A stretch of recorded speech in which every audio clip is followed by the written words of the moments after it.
You're listening to the Successful Mind Podcast.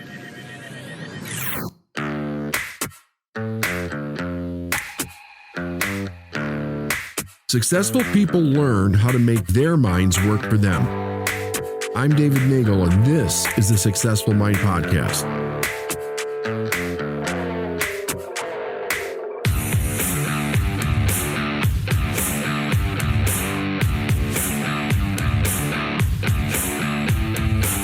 Somebody asked me yesterday, how do I manifest something fast? And I thought that was a great question because I texted him back and I gave him some ideas, but I think that it'd be a great little lesson for everybody. There's a few things that we have to realize about manifesting, and we have to make sure that we understand them properly, because many people will manifest things in the wrong direction because of their lack of understanding around this principle. The first thing is this. When you think about consciously, I want to manifest something, just go sit somewhere for a little while, maybe an hour, and realize you have this amazing life that's happening all around you with very little effort on your part, and that it shows up in a very unique way for you as a person, and it has been all of your life. And the point is, with very little effort, right? It keeps kind of happening the same way, right? There's differences here and there, but it keeps kind of happening the same way. The reason for that is because you have a subconscious mental image of what your life is supposed to be. It's operating 24 hours a day. And in that operation, one of the things that it's doing every day when you're awake is it's telling you what to pay attention to that is part of your life, and then you unconsciously react in order to keep those things in place, right? And that is, it's funny because when I first explain this to people sometimes, I love to use the idea of think about how you drive a car. Think about how many movements are in place, how much of your sense is involved, even though you're probably paying attention to something else when you're driving or talking or listening to something or thinking about where you're going or where you came from. Your mind is scanning this road that you're on, and the people on the road, and the cars that are on the road, and the speeds that you're traveling, and the weather, and reacting to it all unconsciously. Right? You don't have to mathematically think to yourself, how much pressure must be applied to this brake pedal to stop within a certain amount of feet so I don't slam into the guy in front of me, right? You've internalized that as a manifestation. You just do it. You just do it. And so our whole life is this way, right? You've done thousands of movements in your life over and over again in very specific ways. You have millions of reactions in your mind about how things are in your life that you don't have to even think about, that you're automatically doing every day, so that you keep manifesting your life relatively the same as it is. That's why when something happens out of the blue, especially if it's not good, it's so disturbing, because it takes us out of that unconscious process of how we're actually manifesting on a regular basis, which is without effort, okay? Without effort, or the way of least effort. It's said by the poets. So now you have something that you want to create fast in your life. You want to manifest fast. First question. And this is, again, one of those questions that you learn by experience. Do you want to manifest it because you want something? Or do you want to manifest it because you don't want something? What is the energy behind the manifestation? And we have to get to know this energy, right? Because this is an energy that a lot of people sleepwalk in. A lot of things people do in their life is because they're avoiding other things. Like if you think about some of the lessons that we've talked about with like shame and guilt.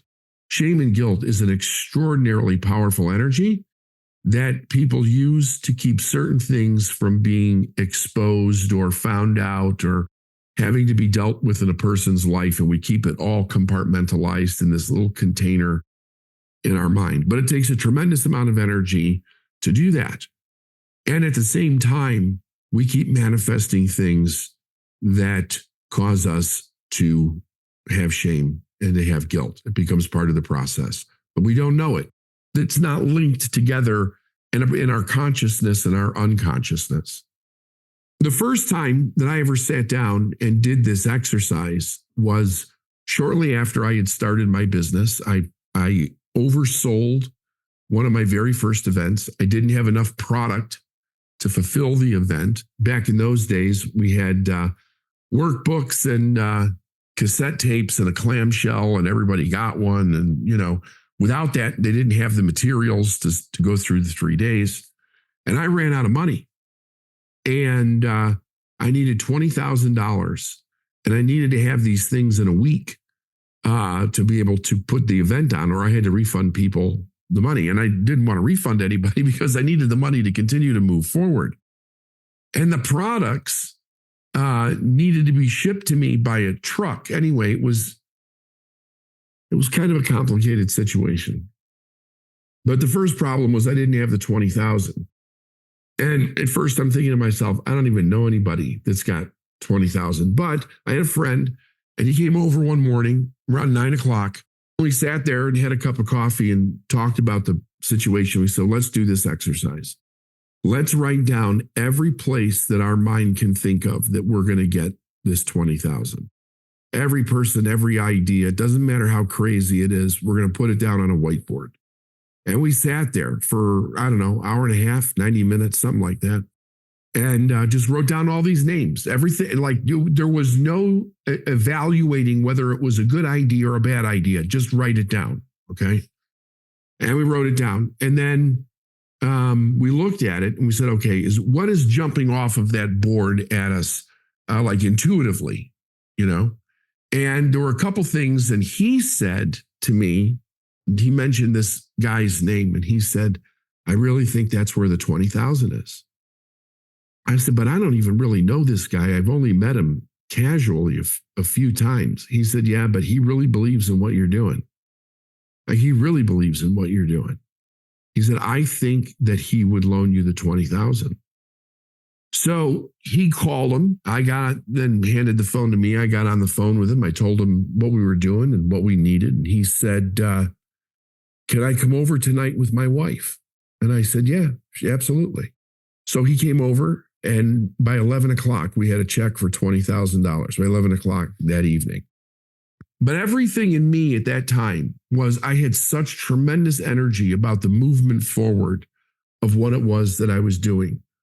But I learned a lesson out of that. And the lesson was that everything that you want has a cost. From you as a person, it has a price. So does failure, by the way, but we'll talk about that later. Success asks something of you. It asks for you to move to a different level. It doesn't matter what you want, okay? Very simply, you're not going to sit on the couch and manifest anything positive that you want. It requires that whatever you want, you're going to get up and you're going to do something. You're going to take some action, whatever it is. If it's something that you want that is an advancement of yourself, like more success in some way, but it can be particular, it can be materialistic, it doesn't matter. You have to ask yourself, what is the thing that I need to do that I haven't done before? What is this asking of me? Now, for me, in that exercise, it was number one, doing the exercise. Number two, asking the people in that exercise, because I had never done that before. And it taught me that lesson that, in that situation, everything that I wanted was in the hands of somebody else. Was I willing to ask for it? A lot of people think that that's too simple, but it isn't, because one of the greatest problems that people have is that they don't ask. They don't ask other people. They don't ask the right people, that lesson was taught to me by Proctor, and he put it on a big whiteboard. And he would say, write down the thing that you want at the top and then intersect it vertically with a line straight down the center of the paper. So you had a left and a right. He said, on the right side, you write down everything that you can think of, everything that comes to your mind that you could think of that would be a possibility to get this thing. And then on the left side is going to be all the reasons why you can't do it. In other words, a person might say, we can go to the bank and we could loan you $20,000 from the bank. And at the same time, your mind goes, there's no way the bank's going to give me $20,000. Well, the second part is a reason why you can't do it. Now, this is where most people miss it, because it's not that they won't think of the way. It's that as they think of the way, their mind talks them right out of the way. So he would say, write the word next on the left side of the sheet, N-E-X-T, write the word next. And every time your mind goes to a reason why you can't do it, say next. In other words, go to the next thought, but continue to write down the things that come to your mind. He said, and it will always give you the door to the path of what it is. And I've been doing that now for a quarter of a century. And it's never not worked. It's never not worked for anybody that I've taught it to either. As long as you're willing to go through each one of those things that you write down and see it to its fullest conclusion. Because, like I said, what it does is it will open the door. It doesn't always give it to you instantaneously, like you're going to open the door and the bundle of money that you desire is going to be right there, like it was for me. There's been many things where all it did was open the door, but it led me down a hall to another door and another door and another door, and eventually it got manifested. So when you do that exercise, you must remember the unseen work you are doing, and that it's a real thing, and that is your intention. When you create the intention for what you want, that is a real thing. It is just as real as if you're going to get in your car and go to the store and buy something, because you're giving a command into the universe of what it is that you want. And if you hold that intention without letting it go, without clouding your mind about why it can't happen, why it won't happen, am I ready? Is it this, without all the negative, it will begin to bring all of the things necessary toward you for their manifestation. Now, it is true you don't know how long that is, but I can tell you that the length that is determined has very much to do with your ability to focus on that end result. The more laser focused you are, without negative intention, going back and forth, without being wishy-washy on your decision, the faster that it's going to come in. And then the more you do this exercise, the more that when you do it the next time, you're going to step into a place of the known, right? You're going to know this works because you've done it many times. That a lot of the doubt is going to be removed at those moments, because you'll be like, I don't know where it's coming from, but I know it's coming. I know it's coming. Now, my job is to then pay attention to the doors that open, the phone calls you get, the emails that you get, the people reaching out that you get, the seemingly coincidental trips or whatever that show up in your life. I remember one time I was in a situation like this, and I was on the road with Bob, and we had done, I don't know how many seminars over a period of time, 6 months or whatever. And the rule was, if I was going to coach with him, I had to go to every event that he did in North America. I had to fly first class. I had to ride in the back of the car when I was there. I had to do all these things. I had to work at the event. But there was one point where I had a conflict with something, and I wasn't going to go to an event we just did like one weekend, the next weekend. And he said something to me. He goes, like, he called me and he goes, something about when we get there, we're going to do this or whatever, something. He said, and I said, oh, I said, you know what? I'm not going to make the next one. And he goes, what? Now, here's what happened. I was doing everything this guy said. Was anything changing rapidly for me in this time? No. I was just following the direction of my mentor. There were no big changes happening. My income wasn't increasing. In fact, it was actually costing me money to do all of these things. I didn't see any massive change, but I was on a path, right? And in the middle of that path, my mind started to get lazy about it. And I said, I'm not going to come to the next one. And he's like, what? He said, David, let me remind you of our agreement. First of all, he said, but why would you not come? And in this, God's truth, I said, Bob, look, I just did this one with you last weekend. It's going to be the same thing this weekend. There's plenty of people going to be there. You're not going to be, hurting if I don't show up or whatever. And he says, oh, I see. You've decided already that you're not going to get anything from this. And I got really quiet and I had to think about it for a second. And it was true. Number one, like the arrogance of me to just be thinking about that I'm in a process of learning and giving and change, but that I was actually thinking about the idea that I wasn't going to get anything out of it and it was costing me something is what infiltrated my mind. He says, you have no way of knowing what's going to come out of this event because you've already decided you're not going to be there. And you're only thinking about what it's going to cost you. Anyway, I recommitted and I went. And great things did come out of it. And I was shocked. I laughed. I had to laugh at myself because I was allowing the part of the process of the commitment to get in the way of what was traveling to me. It's costing me this much money in a credit card again, and the bills are going up, and people at home aren't necessarily happy that I'm leaving again, like all that kind of stuff.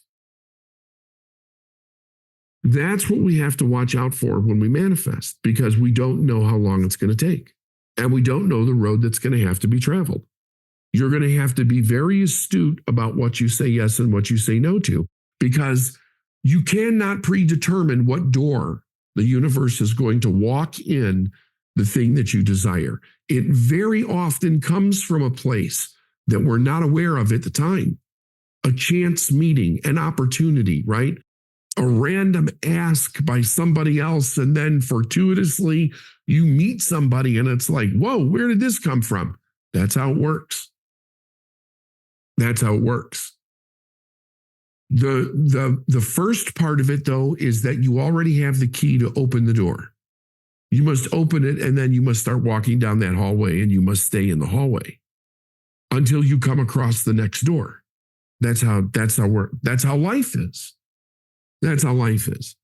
But most people do it the opposite way, and they're choosing safety and security, and I don't want to make a mistake, and shame and guilt and caring too much about what other people think. And that costs them something too. It costs them the future of what they want. Because in obeying, because they don't want to upset other people, and they're constantly, somebody's constantly saying, do this, do that, do this, do that, or don't do this, don't do that. And they're just kind of following along in that. They're foregoing the part of themselves that actually wants something. So it is costing them just as much as it would cost you if you're going after what you do want. There's a price to pay on either side. On the downside, it is success itself. It is success itself. On the upside, it is whatever negative pattern needs to be let go of next in order to step into the new you. It's that simple.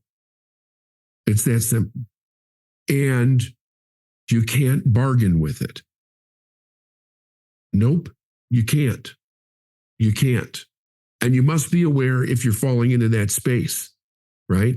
Because it's easy to fall into that space. You start paying way too much attention to what you think it's costing you versus what you're getting, and you're not realizing you're on a path. It will come in time when the time is right. And what the huge part of that is that you're staying on the path, right? If you start bargaining with it, it's over, it stops. And the universe makes no big grand splash to let you know that it stopped either. It just stops. And then you find yourself in confusion and things aren't going right and you're spiraling out and you don't even realize it. Why? Because you started to try to bargain with success. So ask yourself where you are. Where am I now? What do I want? Right? And then what is the door? What is the commitment I need to make to move into the next thing? Whether it's a long-term vision, like for the next year, or is this something short-term, something that you want and desire right now that you want to manifest in your life? You must become the person. That means, what am I going to let go of that's not part of what I want? And what am I going to adopt in myself as part of what I want? And then stay walking through that hall. All right, that's it. Have a lovely day. I love you guys. Bye for now.